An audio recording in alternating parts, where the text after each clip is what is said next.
ለምንድን ነው? ስለምትወድ ነው። ዋጋ ስለከፈለች ነው። ያን ዋጋ ለእናንተ ያልገባችሁ ይችላል። የደከመችበት እሷና ፈጣሪ ነው የምታውቀው። የደከመ እሱና እሱ ፈጣሪ ነው የሚያውቀው። ማንም ሊያውቅ አይችልም። እባካችሁ ሀደራ ይልላችሁ። ሁልሽም በዚህ ላስዳት ላይ የሃይሚ ነው የብሩኬ ነው የምንባል ነገር ሰዓቱ ላይ አይደለንም። አሁን ላይ ሁላችንም ውስጣችን ያልተቻለ ሰዓት ነው። ልባችሁን ሁለት ቦታ ተከፋፍሎ ነው ያለንበት። እግዚአብሔርን ነው የምላችሁ። ለእናንተ ደስ ካለ እኔ ውስጤ ስብር ብሏል። እግዚአብሔርን አልቻልኩም። ጨረቃ ፋሚሊዎች እንግዲህ በዛሬው እለት ከባድ የህዝብ ቅስቀሳ እያደረጉ ይገኛሉ ማለት ነው። እውነት ለመናገር ልጅቷ ከልቧ ነው ያዘነችው። ከልቧ ከምላችሁ በላይ ትንፋሽ ራሱ እያጠራት ነበረ። ሀይሚ ነው በቃ ብዛት ሀይሚ እየተሰቃየች ነው። የደም እንባ እያለቀሰች ነው። ለምንድን ነው ዝም የምንለው? ጨረቃ ፋሚሊ የሆናችሁ ብሩኬ ሀይሚ የምንልበት ጊዜ አይደለም። ተነሱ ውጡ ጩሁ እያለች ነው። እና ሁላችንም ልንጮህ ይገባል። በእርግጥ እህቴ ተረጋጊ። አንቺ ያለሽው ስደት ላይ ነው። የሆነ ነገር ደግሞ ብትሆኝ ማለት ነው እዳው ለኛ ነው። ስለዚህ መረጋጋት አለብሽ።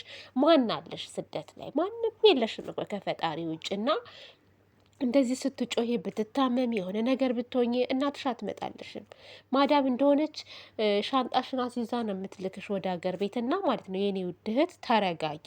ከራስ በላይ ንፋስ ነው። ሀይሚዬ እዛ ወገን አላት፣ ወንድሞች አሏት፣ እህቶች አሏት፣ ብሩክ አለ፣ እናት አባቷ አሉ። የሆነ ነገር ብትሆን ከጎኗ በጣም ብዙ ሰው አለ እና እኛ በስደት ላይ ያለን ደግሞ ራስ በራሳችን ካልተጠባበቅን ማንም የለንም እና ተረጋጊ። ትንፋሽ በጣም እያጠረሽ ነው፣ ትጮያለሽ ምናምን።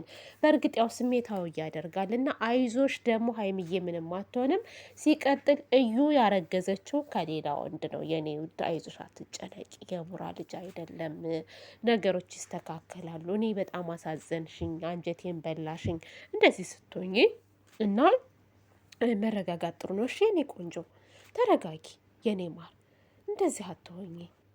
ያው ስለምትወጃቸው ነው። ሀይሚዬንም ቡራዬንም ስለምትወጃቸው ይሄ ስሜት የተሰማሽ ይገባኛል። ግን እንደዚህ አትሆኝ እሺ ውዴ። ምንም አይሆኑም እነሱ። ሀይሚና ብሩኬ ይቀጥላሉ። ህይወት ይቀጥላል የሚባል ነገር አለ አይደለ? አንዳንድ ጊዜ በህይወታችን ላይ ብዙ ውጣ ውረዶች ይደርሳሉ፣ እንፈተናለን። ያንን ደግሞ ማለፍ ግዴታችን ሞ እመኑኝ ማለት ነው። ይሄ የእዩ ልጅ ማለት ነው። እዩ አረገዝኩ ያለችው ከብሩኬ አይደለም። 100% ማለት ነው። ብሩኬ ነፃ እንደሚሆን እርግጠኛ ነኝ ማለት ነው። የእሱን ስም ለማጥፋት ሁለቱን ለማለያየት የተደረገ ነገር ነው ማለት ነው። ቁም ነገር ስሬስ ማለት ነው። እና ራሷ ልጅቷ አፍራ ይቅርታ ጠይቃ እንደምትሄድም ደግሞ በጣም እርግጠኛ ነኝ።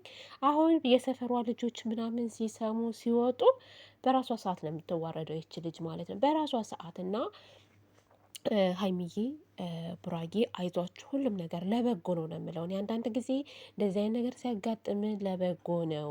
በቃ ላይችል አይሰጥም ይሆን አለ አይደለ? በቃ ከፍታ ስታገኙ አንዳንድ ሰዎች ሊጥሏችሁ ይፈልጋሉ። ያንን ደግሞ እናንተ በጥንካሬ ነው ማለፍ ያለባችሁና ሀይሚዬም ተረጋጊ የኔ ውድ፣ ራስሽን ጠብቂ።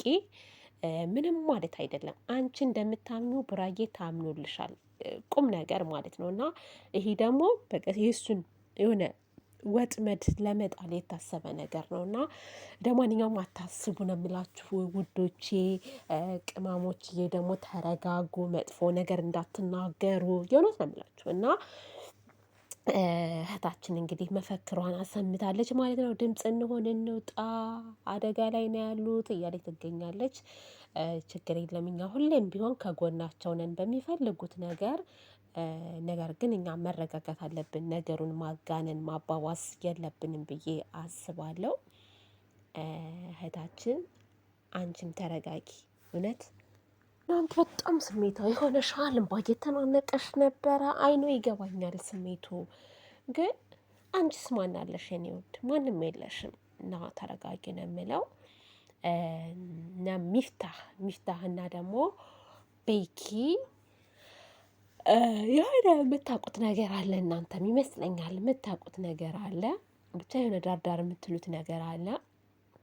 እኔ በበኩሌ ግን ማለት ነው ልጅቷ እኔ ጨርቅ ነው የጠቀጠቀችው ስል ነበረ። እንደውም ጨርቅ ነው የጠቀጠቀችው ይቺ ልጅ ምናምን እያልኩ ነበር። እና ትናንትና ደግሞ ሆዷ ጉዝር ብሏል። በእርግጥ በውጭም ሊሆን ይችላል አይታወቅም። እንግዲህ ልጁም ጓጓ ሲል ልጁ ነው ወይ የሚጮኸው ነው ያለው ቡራዬ ትናንት። እኔ እኮ ቡራ ራሱ አስቆኛል፣ የሆነ አሳዝኖኛልም አስቆኛልም ሁኔታው። ልጁ ነው የሚጮኸው ነው ያለው እንደዛ ሲሉ ማለት ነው። እና ለማንኛውም አይዟችሁ ነው የምለው እኔ ሌላ ምንም አልላችሁም። አይዟችሁ ሁሉም ያልፋል ነው የምለው በቃ። እና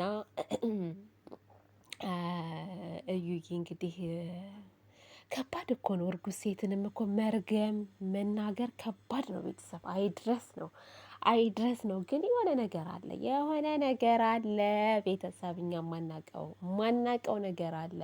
እሱም ደግሞ ግልጽ ሆኖ ይወጣል። ግን ዋና ፖይንት ምንድን ነው?